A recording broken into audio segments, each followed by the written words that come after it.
Hey guys, welcome back. Thanks for tuning in to another episode of ExcaliburCCG's comic reviews.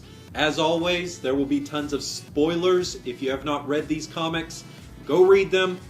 Come back, join us, see how we're right about these issues. Stay tuned for more. Oh, you decided to continue watching. Thanks. We're going to be taking a look at comics from August 21st, 2013 here. This is going to be more like our normal show where we are looking at number ones. Then we're going to do a little roundtable. This time it's going to be on a book that is not new this week, but is a brand new title that you need to be reading. Joining me today, we have Chris and we have Charlie starting to become regulars here, and myself, Randy. This is going to be a longer episode. Remember, you can find the link down at the bottom of the page that will have the MP3 for you. Listen to us on the go, listen to us in the shower, listen to us while you're cooking, whatever it might be, listen to us. Also, feel free to like, share, talk, spread the word here. Let other people know about us so that they can hear the truths that are spoken. I'm giving this guy a hard time with that, but yeah, just let them know so that they can come and enjoy the shows also. We're going to start off with our number ones. Chris, you're up first. My pick of the week, which is kind of crazy, but my pick of the week is Batman and Nightwing, number 23. I would have to agree. That was awesome. It just seemed okay. It's unfortunately, I don't know. In ways, it seems right that it's still going on, but in other ways, it seems like we've been stuck on this too long. The fact that Damien is dead. Yeah. And Peter Tomasi, the writer of Batman and Robin, which has become Batman and for the past several issues, he's been exploring the 5 stages of grief with this Batman and title. We've had Batman and Red Robin and all the other ones, Catwoman and a couple other ones. Now, this is the last one of that 5 stages of grief. That Damian Wayne has died. He was killed with the events that were going on in Batman Incorporated, and Bruce has not let himself live it down. He's constantly beat himself up, tortured himself in his mind, just thinking of how he could have been there, what he could have done to prevent his son from dying. It's a very real emotion, and Tomasi has been playing it out here with Batman and Nightwing. Now we get to the conclusion of that, and this issue packed so much emotional weight with what was going on. We find Bruce down in the Batcave. He's hooked up to the Internet 3.0, and he's basically like matrixing. He's visually stimulating, cerebrally stimulating the scenarios of him being there in that situation that caused, or that was where Damien died, and he keeps trying to figure out how he could have been there, what he could have done. He keeps doing it over and over and over and over. He's been at it for days now with no sleep in this simulator, trying to just find the thing that he could have done. Nightwing shows up because Alfred tells him what's been going on. It's like, we got to get him out of this. He can't keep doing this. So Bruce has been doing this the entire time, trying to figure out himself, how he could have done it himself. And what I loved about when Nightwing showed up, he's like, Bruce says, "You guys are not going to be able to stop me from doing this." And Nightwing says, "Who said anything about stopping you? I want. Is this a 2-player?" He said, "Because I want to go in. Let's do it. Let's do it together." They both go in, and they go through the scenario again, and they, with the help of Nightwing, they're able to actually change the scenario in the simulator and see Damian Wayne survive. And come out of that, and later on towards the end of the issue, you find Alfred decides to hook himself up. He's contemplating whether he really wants to do this. He hooks himself up to it, and he replays the events of that night before all that happened. Whenever he had strict orders from Bruce to make sure that Damien didn't leave, that he stayed at home, that he did not go out and try to find his mother and try to help his father and try to do all this stuff. And the weight of it all, because ultimately this all could have been prevented if Alfred would have done what it took to keep Damien there. And you see how Alfred would have done that safely without harming Damien, of course. but Bruce actually walks in to the Batcave while Alfred is doing this in this simulator, and it hits Bruce finally that, hey, you're not the only one that's hurting. You're not the only one that lost a son.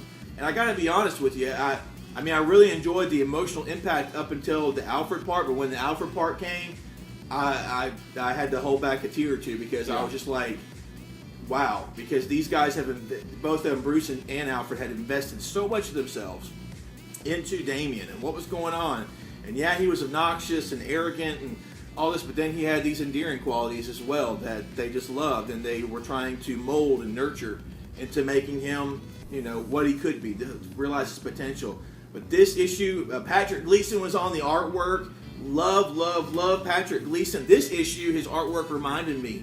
I'm not saying it was a take off or copy completely of, but there were so many aspects of it that really reminded me of Alan Davis artwork. Subtle pieces and stuff, but still uniquely his own. Yeah. It was great. It was great. This was the way to wrap up the 5 stages of grief that Tomasi has been exploring with this Batman and 5-part.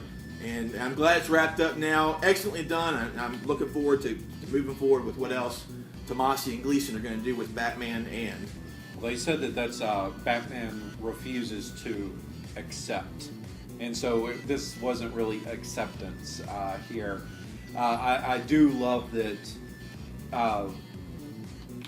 that Dick told him, he said, look, you have to see that your son had everything going against him to be the person that he ended up being, and all of that is thanks to you. Yeah. You instilled something in him that shouldn't have been there, and just that way he's able to make Bruce see, look, he did exactly what you would expect someone to do, that you have raised right. And you're absolutely right. Peter Tomasi, unlike just about anybody in comics here today, he can convey that those feelings, and he can strike that chord with the reader where you go, I understand how he's feeling. I don't have kids, but man, the way he makes me see how this parent suffers that loss, it's heavier than something you'll find in a lot of novels, or find in a lot of these, movies where people are getting their awards for their portrayals of things. This right here was just so real, how he had just him, Bruce, and Alfred throughout the whole thing reacting. Yeah. And I like that scene of how once Bruce has finally stopped his rampage of just craziness, that Alfred now has a moment to say, okay, I can stop worrying about him. I can reflect on what I did wrong. Yeah. And so that's a great pick. Exactly. Yeah, that was, and Tomasi, because this stuff with Philip is just several moments. There are several moments in this book, in this issue, that remind me of when you were reviewing the Batman and Catwoman issue. Yes. Whenever they saved the girl later on, and the girl, they're about to jump off a skyscraper or somewhere up high, and the girl says, should I close my eyes? I'm kind of afraid. And Batman says, well, have you ever wanted to fly? And she said, yeah. And he said, well, you might want to leave them wide open. Yeah. He's just giving you that moment, that Tomasi, this issue to me had several of those. I mean, just the struggle with it, even in the simulator, you still see the struggle that they both were facing, Nightwing and Batman, to save. Fact that Batman in the simulator gave up his life for his son was also one of those moments where it was just like, that meant something. And ultimately, I'm glad that this ended this way because to me, it kind of reminded me like, hey, when Nightwing shows up, we know that that's Dick Grayson. He's the first Robin, or the original Robin, and I don't know. It's not a slap in the face, but to me it was kind of like him saying, Bruce, it's always been me and you. Yeah, we've always been able to conquer. That too. Yeah, that was kind of heavy, and then to see him show up and then they actually defeat, that was. I could go on and on. I'm sorry. It was great. It was a great issue. Charlie didn't get a chance to read that one. However, and I did. However, Charlie, your pick, I got to also read here, and Kristen, so you'll get to talk a little, and he'll get a break. No, it's all good. I'm enjoying hearing about Batman. Go With ahead. the New 52, no, I haven't read the new Batman, but y'all are doing a good job selling me on it. So, Go ahead, Charlie. well, my book this week is Conan number 19. This is, they started renumbering Dark Horse's Conan when Brian Wood took over 19 issues ago. But this is the start of a new story arc called Black Stones. We're winding down with Brian Wood's run with Conan. And this story is actually a pretty good jumping on point for new readers. Conan has been sailing the seas with his girlfriend, whose name I'm going to mispronounce, but I'm going to go with Belit. Yeah, I believe that's correct. That's my best guess. And they're basically pirates in this part of the Conan story. And they come across a ship, they're plundering the ship, and they find a map to something called the Black Stones, which are just of incalculable wealth. So of course, hey, they're pirates. Let's go after these Black Stones. So it reads much like a D&D adventure. It took me back to my D&D Nice. days. Yeah, I can see that. They find the village where the map is leading them, and it's just pitch quiet in the village. They go to the inn, and they said, we're looking for the Black Stones, and silence falls over the inn. So something very mysterious. There's some power over this village the Black Stones have given. So, they're warned away. No, don't go after the Black Stones. Just leave here. Don't even say their name. They're even attacked. Get out of our village. And of course, they fight off the attack. There's some good action in this issue.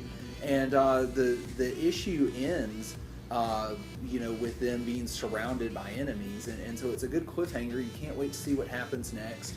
And like I said, this is really a good jumping on point.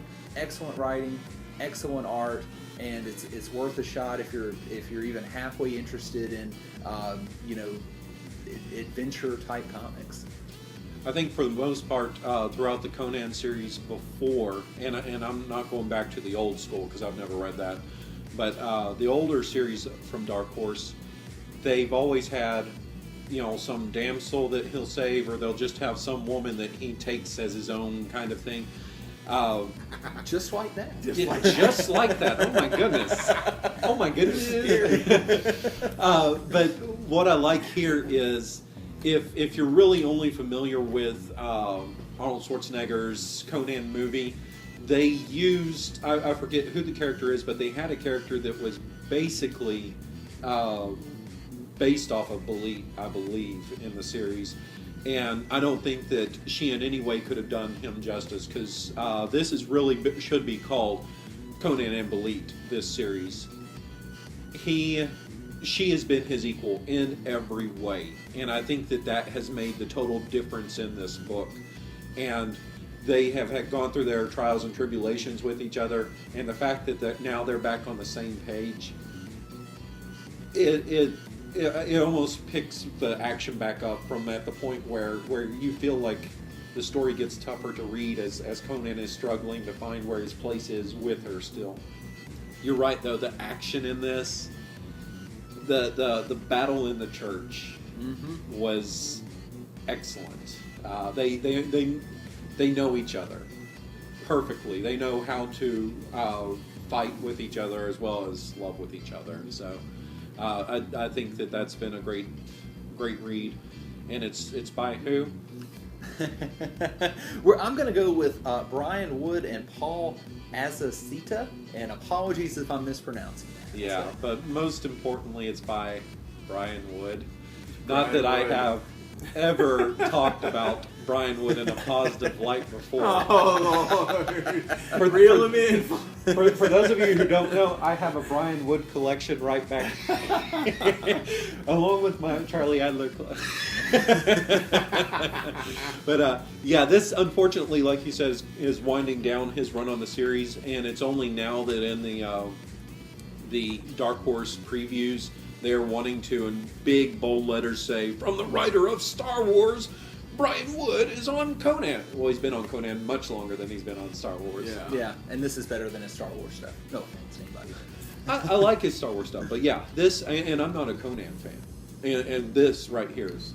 Yeah, I was never a Conan fan before this series really either. I picked it up because of Brian Wood, and it hasn't disappointed. So that's why you both check out Conan because Brian Wood.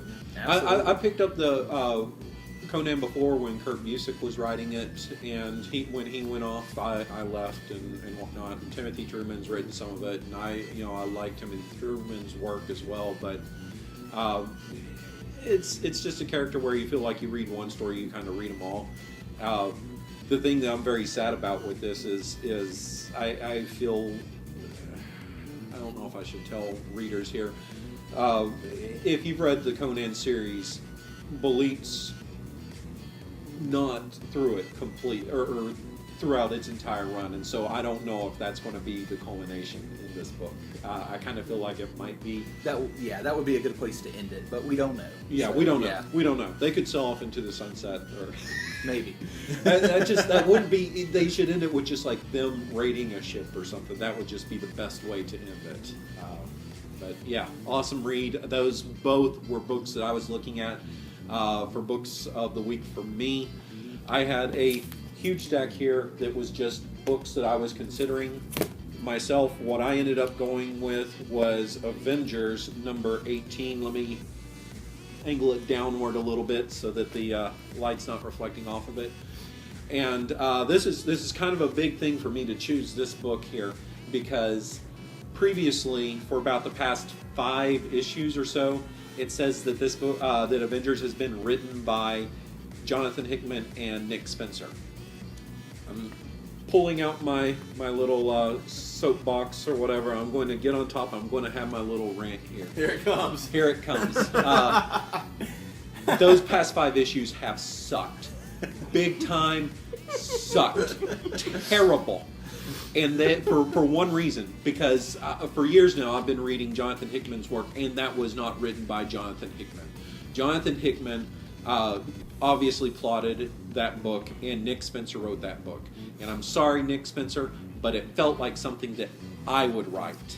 It just the writing style on that, the thoughts. I can come up with stuff, but I can't really. I don't have the words to really spin. I'm not a wordsmith there, and Jonathan Hickman is just like wordsmith extraordinaire, and the thought level. Here I am, Nick Spencer. I'll give you some credit. You're up here. Jonathan Hickman just thinks on a totally different level than other people. I mean, Warren Ellis is up there. Alan Moore is up there. Grant Morrison is up there with just being able to come up with these crazy, zany concepts. And you could tell it was not his writing. And when Infinity came out, it was good, but I just couldn't get excited because I'd been so let down by the Avengers stuff before. Bam! This comes out. I picked this up, and it's like, he's back. Yes. And the writing style has just improved dramatically on this book. And what we have here, we have something that I feel Brian Michael Bendis never quite could do with the Skrull Empire. He made the Skrull Empire seem fierce. And a warrior empire that once they got their stuff together, they went before the Council, Universal Council, World Council, said, let us be a part of this fight. They are fighting out in space. This is the space book for the Avengers during the Infinity Run. The Avengers are there. They are fighting in space. They have a moment with this that is awesome where they look, the Kree and the Shi'ar are talking, and they say, we can do this battle just like we did this battle back then. And you see them, they're waiting in space, and as the Builders group comes in, they just attack from all sides. There's the Builders main ship, take it out, they blow it up. And then, as a reader, all hope sinks as you then see the Builders watching this, and they go, they're doing exactly what we thought. Exactly. Uncloak the ships uncloak, and the Supreme Intelligence all of a sudden is like, if we stay any longer, we have 0% chance of survival rate of any of this. Pull out as they're leaving. You have some people who get into the science part of this are going to probably have an issue with this. Captain Marvel's ship is skirting a singular event. It's skirting the event horizon. There's an explosion that looks like it's sending them into the black hole. Science people are going to go, they're done. They cannot get out of this. It's Captain Marvel, it's Spider-Woman, it's whoever else on that ship. Of course they're not done. They're going to get out of that. It's fine. It's science fiction. It's superheroes. It's not real world. They can get out of it. But the three things about this book that absolutely made this my choice. First off, the Skrull Empire. It's not just like the Skrull homeworld and that's it. It's this massive empire, and when the builders come in, they take out a world, even though from Secret Invasion the Skrull Empire has been wiped. The builders take out a couple of worlds, and they're like, that's 200 billion of our people gone.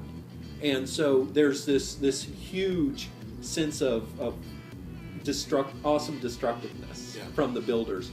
And when the old War Skrull takes and sacrifices himself, that was just like, this is a warrior group. They see that sacrifice has to be made sometimes. That was one.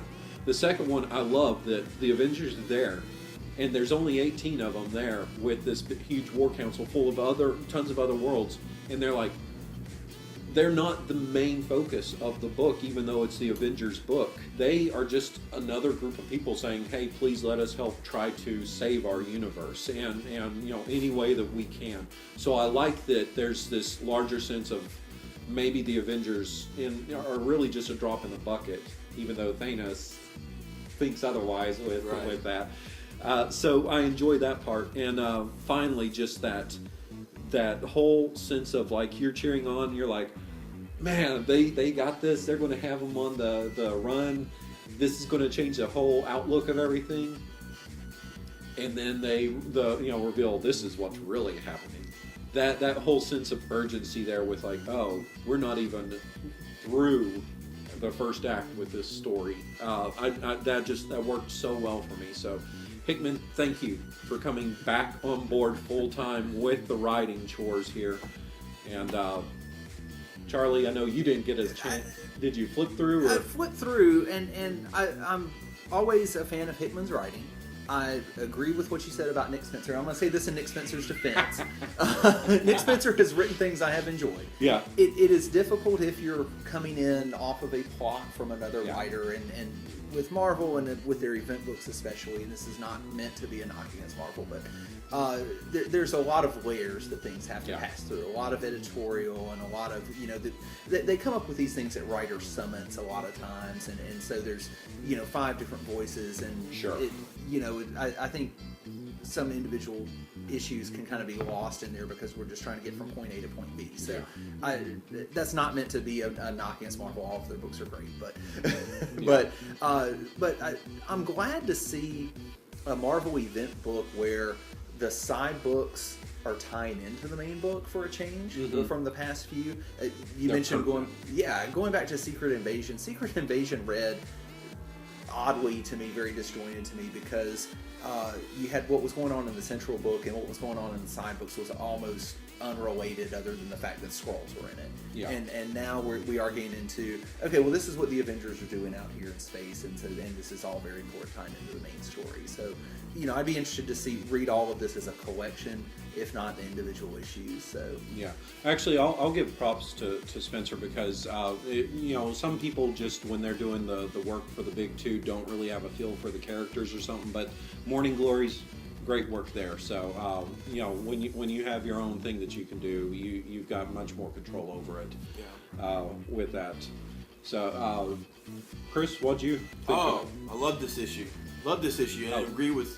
Also has U art. Leinil U. Leinil Francis U on the art. Yeah, this is like, actually, we've been talking about the Infinity event for months now. We did a video about it, and we've been telling you guys that Thanos is coming, Infinity is coming. Well, to be honest with you, Infinity really started with Avengers #1. Yeah. I mean, that's how far back this particular plot has been building up, and bits and pieces have just been falling right into place to get us where we are, because the builders were introduced in that first story arc of the Avengers, and now I like what Hickman did. We've got some of the builders that are actually part of the Avengers team, And that was a cool thing in the Infinity #1 where they're looking at the Ex Nihilo, however you say it, where he's like, what's going on? This isn't how they work here, and stuff. So I like that. Yeah, it was totally cool. And this issue was man, because like what Charlie was saying, you get so many of these events where there are other titles that are tie-in issues and stuff, but they're just doing their own thing, and it's just so vaguely related to what's going on in the main event. With Infinity, Avengers and New Avengers are crucial tie-ins to what's going on, because the war that's taking place takes place in space and on Earth. You got the Avengers out in space taking care of the builders, and on Earth Thanos is attacking, and you've got the New Avengers and the Illuminati, to handle that, and soon to be the Mighty Avengers as well, right? To fight Thanos on Earth. So this is huge. How they're all going to interconnect at the end of it, I have no idea, but I'm looking for. I just want to see the story. Yeah, with what Charlie was saying, with how they tie in so tightly, that's one of those things where I feel when the trade's released, they would do great injustice if they did an Infinity trade, and then they did an Infinity Avengers trade and an Infinity New Avengers trade. What they need to do is they really need to do Infinity #1, Avengers 18, New Avengers 9.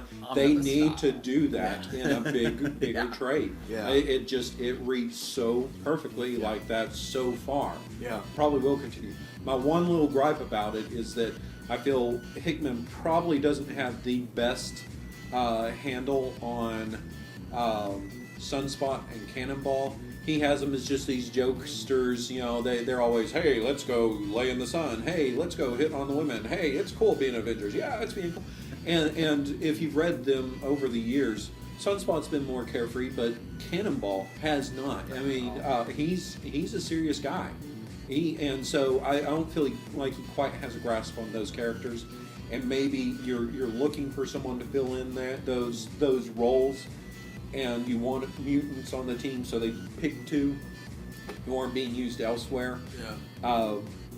But they have a huge cast, so it's hard to be able to handle them correctly in every way when you're dealing with 18 freaking characters.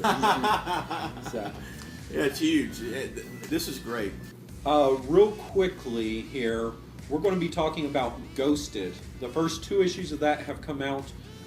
Chris, just to save some time, can you do like a short summary for us with Ghosted? Yes, here we go. Short summary.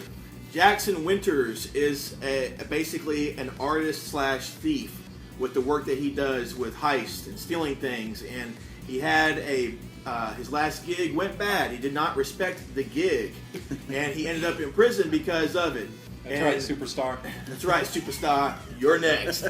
So anyway, his reputation, though, still is out there and precedes him because a mysterious benefactor, a collector, finances a team to go into prison, literally wipe out prison people and abduct him from prison and bring him to this wealthy collector who wants Jackson to actually add something to his collection. He wants to add a ghost to his collection, and not just any ghost.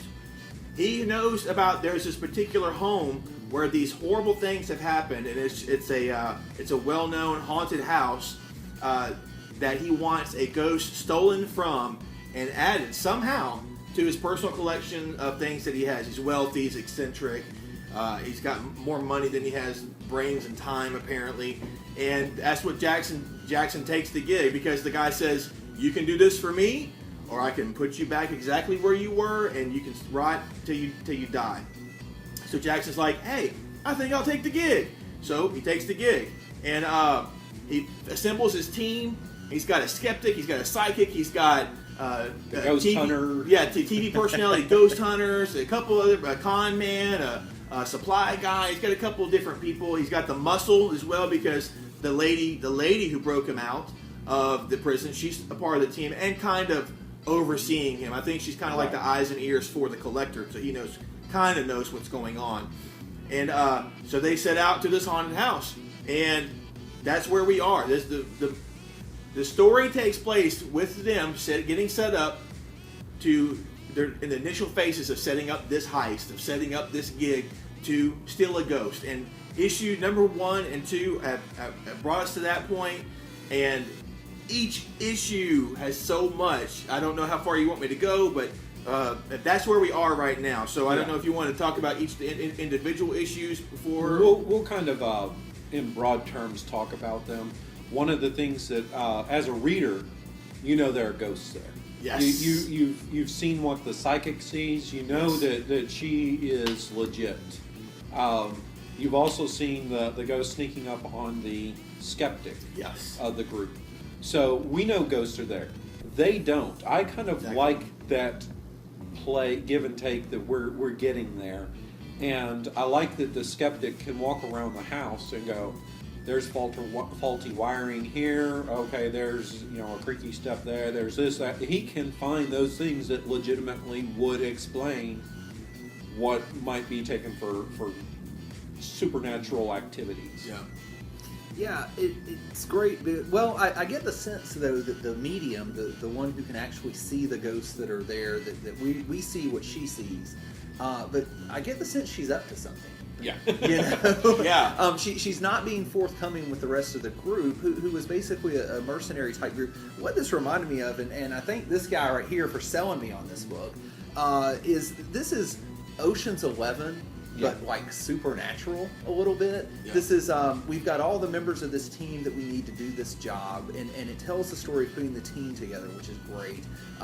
Even the main character wants to wear a 50s style Frank Sinatra kind of suit. Yes. So this to me read like a nod to that type of story, but with the supernatural element.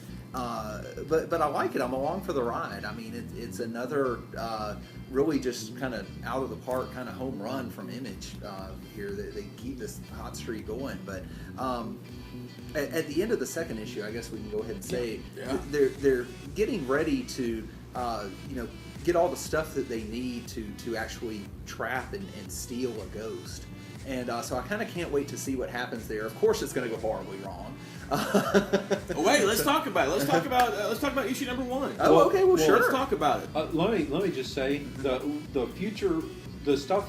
There's one thing that's obviously going to happen in the future, and I'm very much so looking forward to that issue.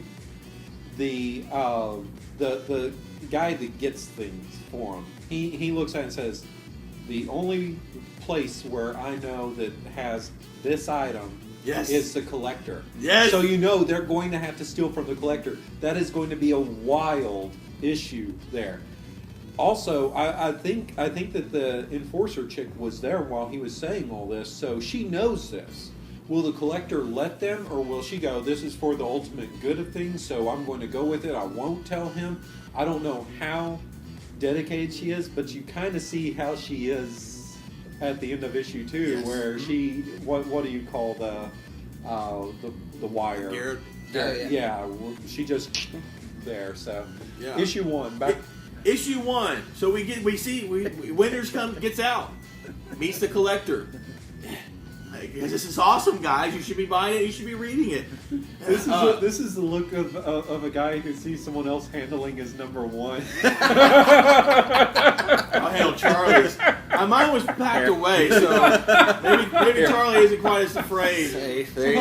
Issue number 1. Jackson's out. I mean, just the brief time that you see Jackson in prison is hilarious and dangerous at the same time. Yeah. And you see how he's been able to kind of keep his head beneath the water, or just keep out of the limelight, and then the lady shows up to break him out. Awesome and hilarious. The first page of this, if you have a darker sense of humor, will have you laughing out loud, and multiple other times. But then you meet the collector. He and Jackson don't actually just get off on the right foot right off the bat. Yeah. I mean, Jackson smacks him around a little bit and stuff, but the enforcer is there.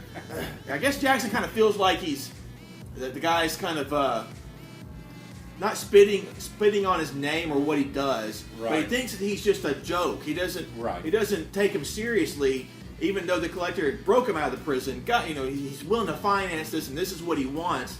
And Jackson's like, yeah, I can steal diamonds, I can steal whatever. You're serious, a ghost? And he's like, yes, seriously, this is what I want. So he assembles the team, And then they finally make it to the haunted house. And like Randy was pointing out earlier, there's a lot of elements of the story that you know as the reader, but the characters don't know within the book. And the psychic kind of proved herself to be the real thing when he went to go meet her, because he sat down and was like talking all, I don't believe in your mumbo jumbo. And you know what? And she stops him. She's like, so are we going to go to this mansion? Are we going to do this? He's like, wait, what the? She's like, I guess I'm your girl. You know, so at the end there of the first issue, they are at the mansion. They're all like in the foyer area, and he tells the psychic, he's like, okay, work your magic. What do you see? She closes her eyes, does her little mojo thing or whatever, opens her eyes again, and the reader sees that there is death everywhere. There are all kinds of spirits and ghosts. I mean, they're completely surrounded. Yeah. They are surrounded. And she just kind of has a smile on her face, and she says, well, nothing's coming to me yet. And that's how we end the first issue. So you know, like they mentioned earlier, she has an agenda. Something else is going on with her. Then we go to issue number 2. And with issue number 2, Jackson has kind of made the rule. Hey, we are in and out during daylight. Yeah. We are not going in. We are not doing anything at night. Because he doesn't really say specifically, but I think he's kind of relying on the traditional tropes of horror in that regard, where everything horrible happens at night. You've got to respect that. Yeah. You got to respect the gig, like he talks about. So then we, like Randy was mentioning, we got the skeptic going throughout the house, trying to disprove everything. We get a little bit of history on this mansion, how the family that was there that was demented and psycho, and they did horrible things to people, whether they deserved it or not. So then you're going through, and the psychic is going through the house. We got the con man going through the house as well. And the con man's not, or the con man / supply guy maybe. Yeah. He's going through the house too because he's wanting to explore, and he comes across a room that it seems like takes him to another dimension. Maybe. That was weird. That was so weird. He blinks his eyes and he's back into a room that just has like a single chair in it. A white room with a chair. And then that's it. So, and one of the other things that I thought was a brilliant piece of storytelling was in this second issue, the sheriff shows up at the site, and you're like, oh crap! You know, you're thinking Jackson's thinking, you're thinking that okay, great. Now we got the law involved, and now how's this going to affect the story? I didn't think I liked that. But then Jackson's like, hey boys, go do your thing. And he had those TV personality ghost hunter guys there specifically for that, because he was cashing in on their celebrity. And the sheriff just like fell for it, like hook, line, and sinker. It was like, that was smooth. That's how you plan a job, you know? If the locals show up, oh, well, we got these guys. They're totally credible because they're seen on TV. And everybody loves them. And they watch their show and this and that. And then we get to, in the second issue, we get to where Jackson's like, okay, this is the list of stuff that we're going to need. And he gives it to the supply guy. And the guy, and like Randy said, the guy's like, well, I can get this, and this, but the only person that has this is the collector, the guy who's financing this and wanting us to steal a ghost for him. And Jackson's like, yeah, I know where it is, and I know how we're going to get it. So it's like a heist within a heist. It's awesome. Yeah. All these moving parts. And then toward the end of the issue here,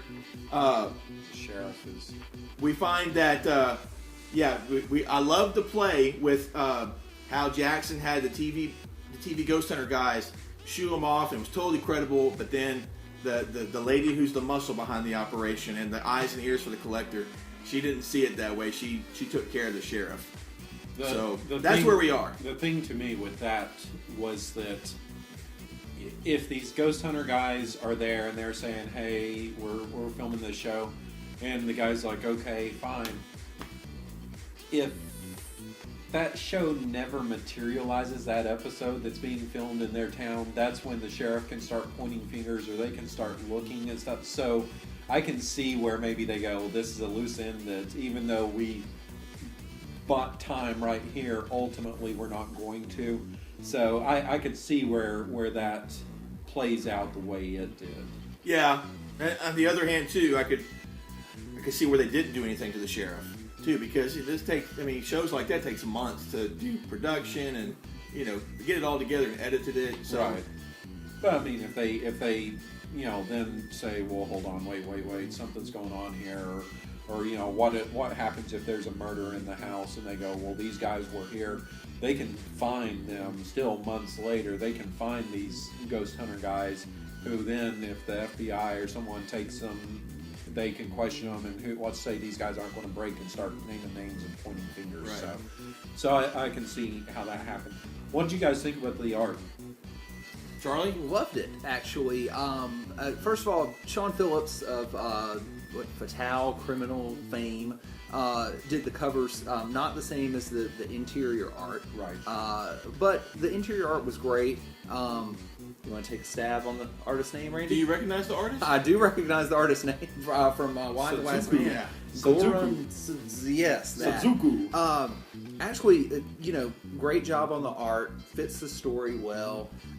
Just to go back to the end of issue 2, though, what you were saying, Chris, it seems to me like the employer here, the person financing the whole operation, has left the instruction to me, no loose ends. Yeah. Yeah. And what this was kind of foreshadowing to me is at some point she's going to have to kill this team that's assembled, right, or try to. So that's what I'm thinking is going to happen. We'll see. I know we have a few issues for everything to kind of play out, but going back to the art, it's great. Facial expressions, like I said, for a writer to get the hint across to the artist that this person is up to no good, this person has another agenda. That's hard to get across sometimes with art, and they do a good job with that. There's also this sense of dread from the angles used whenever they're inside the house. They do a lot of things from up above, like something zeroing in down on the character, the ghost kind of trailing behind them and that sort of thing. So I really like that. But this is just a great series. Like I said, I'm glad y'all told me about it because it kind of slipped under my radar. It may have slipped under a lot of people's radar, but I think that's why we're talking about it now. It's been picking up steam at our comic shop. But the artists, to me, like, they use heavy inks, much like you'll see on Sean Martinborough's work on Thief of Thieves.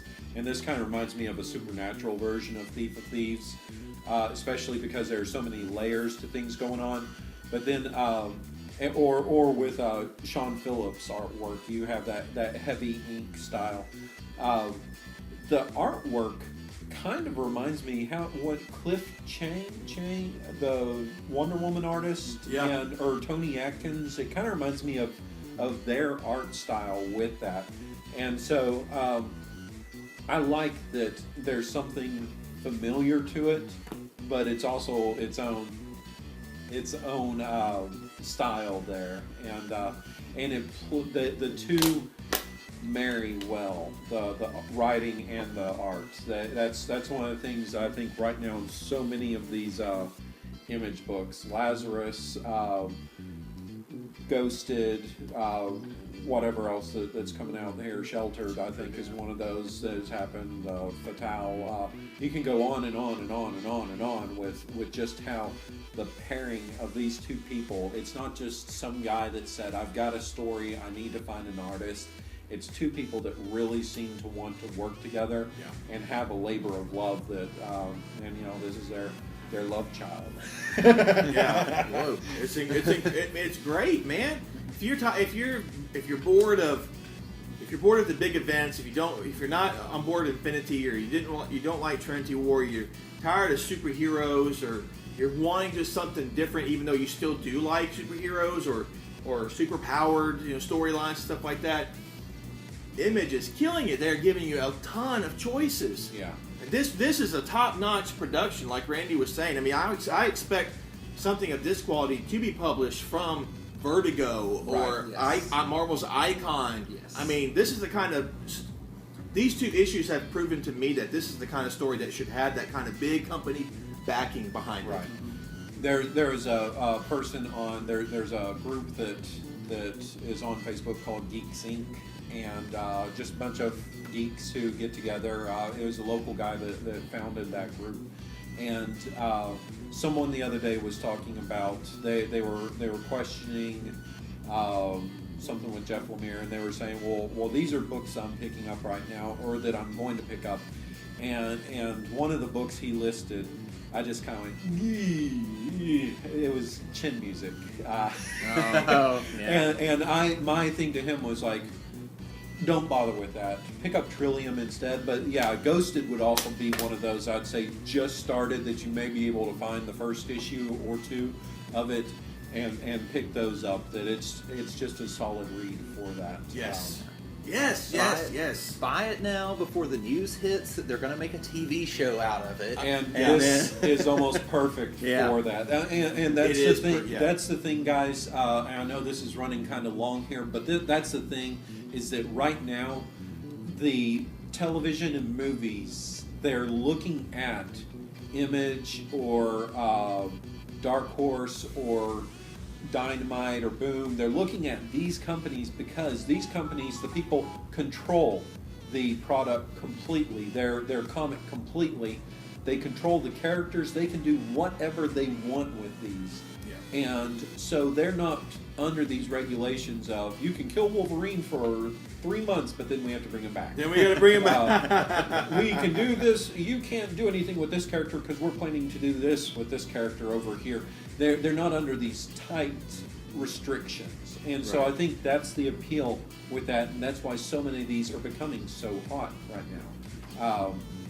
And honestly, with just how many different genres there are within the medium, people are talking about, well, eventually comics being turned into movies or TV is going to be played out. I really don't think it is. I think it's one of those things where there's this huge variety where you can keep on picking and choosing, and it's ongoing stories a lot of times that you can keep on with 4 or 5 years worth of a TV series. Yeah, sure. And speaking of that, this was originally solicited as a mini-series, but it is now an ongoing series. That's right. How that's going to work out, I don't know, but I am definitely along for the ride. Right. Well, let's wrap things up by saying giving a few other recommendations, other good things we didn't review that we read this week. Daredevil number 30, Daredevil and Silver Surfer. Solid, fun reading. Indestructible Hulk was another solid read. Trying to think of anything else off the top of my head. I've got a couple actually. I would like to go ahead and talk about Fables 132. I can't believe Fables is on issue 132. That's awesome. If you had followed Fables for a while and were kind of off of Fables for a little bit, that's actually a little understandable. It's picked back up the last couple of story arcs, and I would highly recommend it. The other one, I don't know how many people are reading the Valiant relaunch, Exo Manowar. We're leading into the big Unity event. It's not the Unity event from the 90s. This is going to be a little different. But Exo Manowar has come back to Earth with his all-powerful suit of armor. He's landed a bunch of barbarians from the Middle Ages in modern-day Romania and has just taken over part of the country. The rest of the world doesn't like that very much. It's an interesting. If that sounds interesting to you, hey, it's an interesting book. Pick it up. Is that going to be where Eternal Warrior? Eternal Warriors actually knows the Eric, Exo Manowar, from the past. I got you. From before he was kidnapped 1,500 years ago by aliens and taken into space. Yeah. Oh. And, well, the Eternal Warrior is eternal. Yeah, I mean, I didn't know that relationship. But yeah, actually, they knew each other from the distant past. They're both still around present day, of course. And he's actually trying to convince Exo Manowar, hey, this is not a good thing you've done. Yeah. So... Cool. Fables 132 was awesome there. Thief of Thieves number 16 was an amazing read. Animal Man number 23, that is Brother Blood taking over the red realm there, and by drinking Buddy Baker's blood. Oh man, that's intense. X-Men number 4, it's kind of a little downtime, but it's drawn by David Lopez, who is one of the most phenomenal writers or artists in just the action that he creates, and it's some downtime between Wolverine and Jubilee, so it harkens back to the olden days there. 100 Bullets, Brother Lono number 3, intense read, and Wonder Woman number 23. This was almost my pick of the week here. Just huge happenings in that book. 2 Brian Azzarello books there at the end. So that it was for everything that was coming out. I thought, Well, okay, it'd be pretty easy, but no, the choice for me was actually pretty tough with what was going to be the main pick. But the fact that Jonathan Hickman is back, I'm wanting to cry right now. That was I needed that. So, That's awesome. all right, well, that just about does it for us, guys. Here, just a little reminder: we do have the Arklatex Comic Con coming up here next weekend at or in Texarkana, Texas, or Arkansas. I don't know which side it's on. It's in Texarkana. Yeah. So we have that coming up. That really, I think, wraps things up for us here. We're going to have an interesting group next week here. I think kind of a ragtag group, but an awesome group nonetheless. As always, just join us for the reviews and listen to us influence you. That's Chris. That's Charlie. I'm Randy, and we will see you at the comic book store, be it at online, in that universe, or at Excalibur Comics in Shreveport, Louisiana, or Texarkana. We'll see you guys later.